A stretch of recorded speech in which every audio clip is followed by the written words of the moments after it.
Hello everyone, कैसे हैं आप सब। आई होप सब अच्छे होंगे। गाइस, इस वीडियो में हम लोग सैम्पलिंग पैटर्न या टाइप्स ऑफ सैंपल को पढ़ेंगे। ये काफी इंपॉर्टेंट टॉपिक है, इससे रिलेटेड क्वेश्चन जरूर आते हैं। एंड इस वीडियो को देखने के बाद आई होप इससे रिलेटेड कोई भी क्वेश्चन आपका कभी भी मिस नहीं होगा। तो वीडियो को एंड तक जरूर देखें। वीडियो अगर इन्फॉर्मेटिव लगे तो इसे लाइक जरूर करें एंड इस तरह की वीडियोज को देखते रहने के लिए चैनल को सब्सक्राइब जरूर कर लें। तो गाइस, वीडियो को आगे कंटिन्यू करने से पहले आपको बता दूं, अगर आप किसी भी सब्जेक्ट से रिसर्च मेथोलॉजी पढ़ना चाहते हैं, अगर आप किसी भी कोर्स के लिए रिसर्च मेथोलॉजी की प्रिपरेशन कर रहे हैं तो आप इस चैनल से जुड़ सकते हैं। साथ ही अगर आप एजुकेशन सब्जेक्ट से किसी भी कॉम्पिटिटिव एग्जाम या किसी भी कोर्स की प्रिपरेशन कर रहे हैं तो भी आप इस चैनल से जुड़ सकते हैं।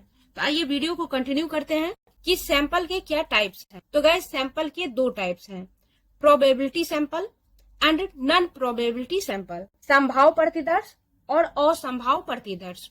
तो आइए सबसे पहले देखते हैं कि प्रोबेबिलिटी सैंपल क्या होता है।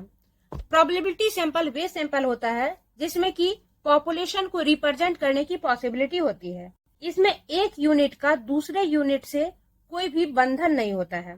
प्रत्येक मेंबर इसमें पूरी तरह से स्वतंत्र होता है। इसमें सभी मेंबर के सेलेक्ट होने के इक्वल चांसेस होते हैं। सभी मेंबर इंडिपेंडेंट होते हैं। प्रोबेबिलिटी सैंपल पर जनरलाइजेशन किया जा सकता है। पॉपुलेशन का अच्छा रिप्रेजेंटेटिव होता है। इसमें विवरण स्वतंत्र नहीं होता है। Probability sample mostly quantitative research में यूज होता है। नेक्स्ट है कि प्रोबेबिलिटी सैंपलिंग में पैरामीट्रिक स्टैटिस्टिक्स का यूज होता है।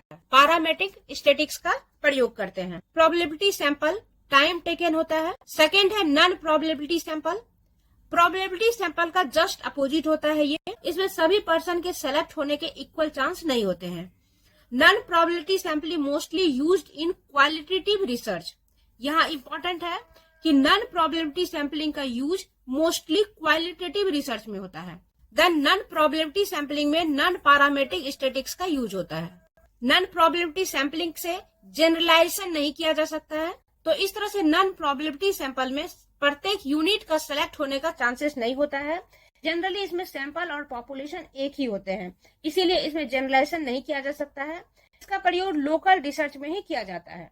तो गाइस, इस तरह से प्रोबेबिलिटी सैंपल और नॉन प्रोबेबिलिटी सैंपल को हम डिफाइन कर सकते हैं। ये दोनों की विशेषताएं को हम लोग पढ़ लिए कि दोनों में क्या क्या होता है। अब देखते हैं कि इसके टाइप्स को। प्रोबेबिलिटी सैंपल और नॉन प्रोबेबिलिटी सैंपल अगेन कई टाइप्स के होते हैं। फर्स्ट में देखते हैं कि प्रोबेबिलिटी सैंपल के कौन कौन से टाइप हैं। तो प्रोबेबिलिटी सैंपल के जनरली 4 टाइप्स हैं, simple random sampling, stratified random sampling, cluster sampling, simple systematic sampling. तो सबसे पहले देखते हैं कि सिंपल रैंडम सैंपलिंग क्या होता है। सिंपल रैंडम सैंपल, जब पॉपुलेशन के प्रत्येक मेंबर का सेलेक्ट होने के चांस इक्वल और नॉन हो तो उसे सिंपल रैंडम सैंपल कहते हैं। जैसे कि लॉटरी के बेस पर चीट निकालकर हम सैंपल निकालते हैं तो इसे सिंपल रैंडम सैंपल कहते हैं। या सिक्का उछाल के करते हैं, इसमें सभी मेंबर को बराबर चांस मिलता है सेलेक्ट होने का। इसमें एक मेंबर दूसरे मेंबर के सिलेक्शन पर कोई भी इफेक्ट नहीं डालता है। प्रोबेबिलिटी सैंपल का सेकेंड टाइप है stratified random sample. Stratified random sample का यूज तब करते हैं जब पॉपुलेशन हेट्रोजीनस हो। इसमें हेट्रोजीनस पॉपुलेशन को पहले होमोजेनस पॉपुलेशन में कन्वर्ट करते हैं, फिर उससे रैंडमली सैंपल को सिलेक्ट करते हैं। ये सैंपलिंग सिंपल रैंडम सैंपलिंग से बेटर होता है। इसमें पहले हेट्रोजीनस पॉपुलेशन से लोगों के ग्रुप बनाते हैं, high quality, medium quality and low quality, फिर उन सभी से रैंडमली पॉपुलेशन को सेलेक्ट करते हैं। इस तरह से इसके सैंपल में तीनों क्वालिटी आ जाती है। इसे आप और एग्जाम्पल से समझ सकते हैं। मान लेते हैं कि कोई पॉपुलेशन है जिससे कि हमें सैंपल लेना है और ये पॉपुलेशन हेट्रोजीनस है। इसमें मेल मेंबर भी है, फीमेल मेंबर भी है। तो इस हेट्रोजीनस पॉपुलेशन को पहले हम होमोजेनस पॉपुलेशन में कन्वर्ट करेंगे। इसके लिए क्या करेंगे, मेल मेंबर को अलग कर देंगे, फीमेल मेंबर को अलग कर देंगे। जितने पॉपुलेशन का नंबर है उसमें मेल मेंबर और फीमेल मेंबर को अलग कर दिए तो ये होमोजेनस पॉपुलेशन हो गया। मेल मेंबर से देन 50% सैंपल लेंगे एंड फीमेल मेंबर से 50% सैंपल लेंगे। तो इस तरह के सैंपल को स्ट्रेटिफाइड सैंपलिंग कहते हैं। इसका दूसरा एग्जांपल देखिए, पॉपुलेशन है 1000 स्टूडेंट का जो कि हेट्रोजीनस है। इट मींस इसमें आर्ट्स के भी स्टूडेंट है, साइंस के भी स्टूडेंट है। तो इस हेट्रोजीनस स्टूडेंट को पहले होमोजेनस में कन्वर्ट करेंगे। कैसे करेंगे, तो इसमें आर्ट्स के स्टूडेंट को अलग कर देंगे, साइंस के स्टूडेंट को अलग कर देंगे, मान लेते हैं कि आर्ट्स के स्टूडेंट 600 हैं एंड साइंस के स्टूडेंट 400 हैं। इट मीन्स इसमें 60 एंड 40 का रेशियो है। तो इसमें सैंपल में भी हम 60% एंड 40% का रेशियो लेंगे। तो इस तरह से स्ट्रेटिफाइड सैंपलिंग को रिप्रेजेंट करते हैं। नेक्स्ट है क्लस्टर सैंपल। जब पॉपुलेशन बहुत ही विस्तृत होती है, दूर दूर तक फैली होती है, तो वहां पर स्टडी करना बहुत ही कठिन काम होता है। तब हम पॉपुलेशन से एक बड़ा ग्रुप को एज ए सैंपल सेलेक्ट करते हैं और यहाँ पर रैंडम सैंपल के थ्रू ही ग्रुप को सेलेक्ट करते हैं और इस ग्रुप को एज ए सैंपल यूज करते हैं।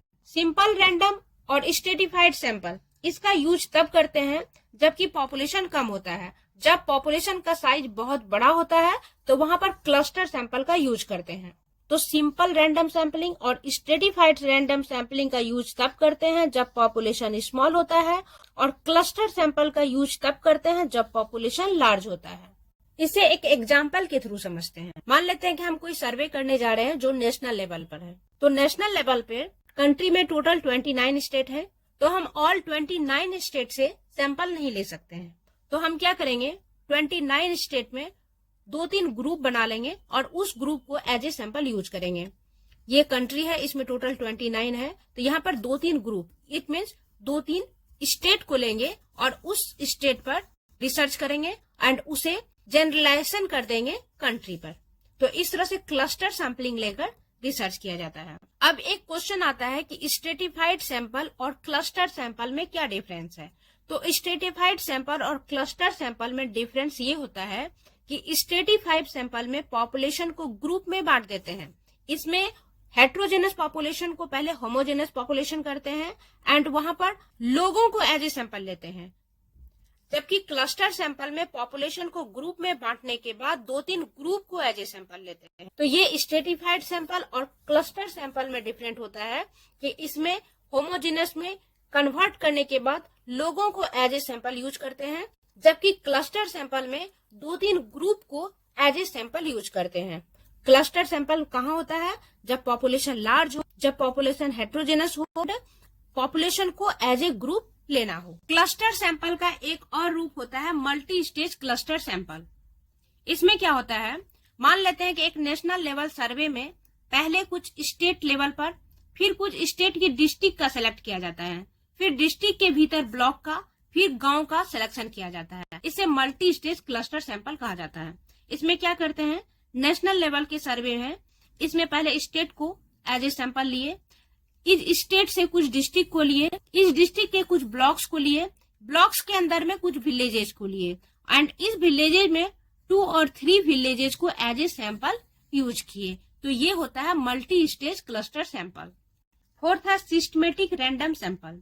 ये रैंडम सैंपल का सुधरा हुआ रूप है। इसमें क्या होता है, it requires selecting sample based on A system of interval in a number population. इसमें सैंपल का सिलेक्शन एक इंटरवल के बेस पर किया जाता है।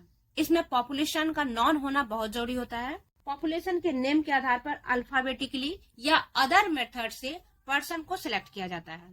मान लेते हैं कि एक स्कूल से हमें 9th क्लास के बच्चे को सिलेक्ट करना है, तो कैसे करेंगे। मान लेते हैं कि इसमें किसी क्लास में वैसे बैठे हुए हैं रॉ में, या roll number wise even number में एज ए सैंपल सेलेक्ट करते हैं, या ओड नंबर में सेलेक्ट करते हैं, या एवरी 5th स्टूडेंट को सेलेक्ट करते हैं। तो इस तरह से हम यहाँ पर सैंपल को सिलेक्ट करते हैं। तो इसके लिए हमें पॉपुलेशन का नोन होना बहुत जरूरी होता है, तभी ये सिस्टम रैंडम सैंपलिंग वर्क करता है। अब सैंपल के दूसरे टाइप पर चलते हैं, नॉन प्रोबेबिलिटी सैंपल। इसमें क्या होता है, not an equal chance every member. Non probability sample में प्रत्येक मेंबर का चांस नहीं होता है कि वो सिलेक्शन हो जाएगा as a sample. Then short timing में होता है। नॉन प्रोबेबिलिटी सैंपलिंग रिसर्चर तब यूज करता है जब उसके पास टाइम कम हो रिसर्च करने के लिए। देन ये सुविधा के बेस पर होता है, कम टाइम में यूज करना, एंड ये एक तरफा होता है एंड इसमें हाई मार्जिन ऑफ एरर होता है। इसमें एरर की पॉसिबिलिटी ज्यादा होती है। तो probability sampling, non probability sampling में यहाँ से आप डिफरेंस को देख सकते हैं। इसके जस्ट अपोजिट आपको प्रोबेबिलिटी सैंपलिंग में मिलेगा। तो आगे बढ़ते हैं, types of non probability sample. Non probability sample के भी कई टाइप्स हैं, जिसमें फर्स्ट है कन्वेनियंस या एक्सीडेंटल सैंपल। जब रिसर्चर पॉपुलेशन से सबसे आसानी से सुलभ मेंबर को सैंपल के रूप में लेता है, जब रिसर्चर के पास टाइम कम होता है तब वो कन्वेनियंस सैंपलिंग का यूज करता है। इसमें क्या होता है कि पॉपुलेशन से जो सबसे इजीली उसको अवेलेबल हो जाता है उसी से वो अपना क्वेरी कर लेता है। इसे एग्जाम्पल के थ्रू समझते हैं।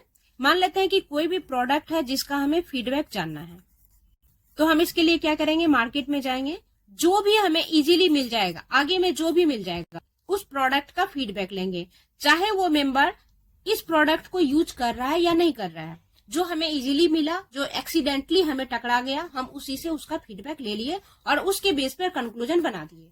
तो ये हो जाता है कन्वेनियंस या एक्सीडेंटल सैंपल। सेकेंड है पर्पोसिव या जजमेंटल सैंपल। इसके नाम से ही पता चल रहा है, उद्देश्यपूर्ण या निर्णय नमूनाकरण। इस प्रकार के सैंपल में रिसर्चर किसी भी उद्देश्य की पूर्ति के लिए अपने स्वयं के डिसीजन से रिसर्चर अपने निर्णय के अनुसार सैंपल का सिलेक्शन करता है। तो ये हो जाता है जजमेंटल सैंपल। नेक्स्ट है कोटा सैंपल। ये स्टेडिफाइड सैंपल का ही रूप है। कोटा सैंपल और स्टेडिफाइड सैंपल में डिफरेंट ये है कि इसमें सिलेक्शन प्रोसेस डिफरेंट होता है।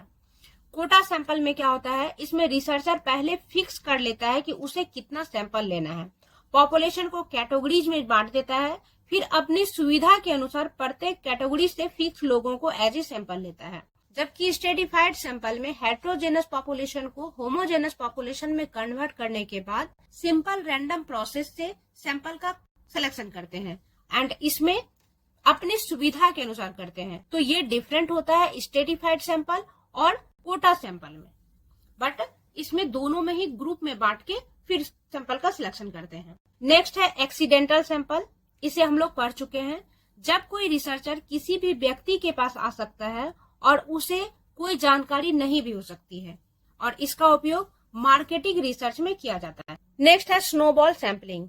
इसका यूज कब होता है, जब रिसर्चर को पॉपुलेशन के बारे में बहुत ज्यादा नॉलेज नहीं होती है तो स्नोबॉल सैंपलिंग मेथड का यूज होता है।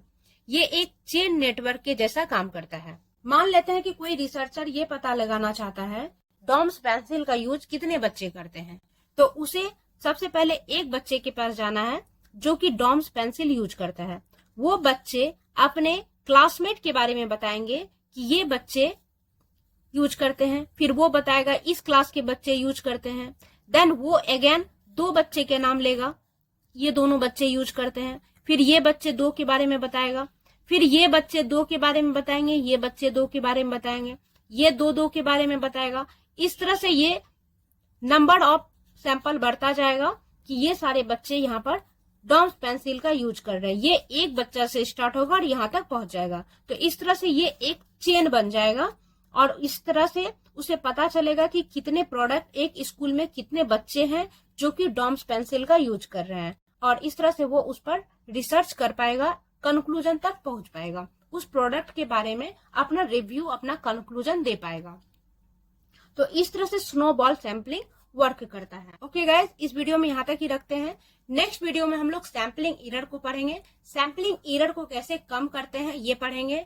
सैंपलिंग के क्या स्टेप्स हैं, कैसे कैसे सैंपलिंग कर सकते हैं, क्या बेसिस है उसका, ये इन सारी चीजों को नेक्स्ट वीडियो में कवर किया जाएगा। उसके बाद सैंपलिंग से रिलेटेड PYQ को पोस्ट के थ्रू मैं आपके साथ शेयर करूंगी, आप उसमें रेस्पॉन्ड जरूर करें।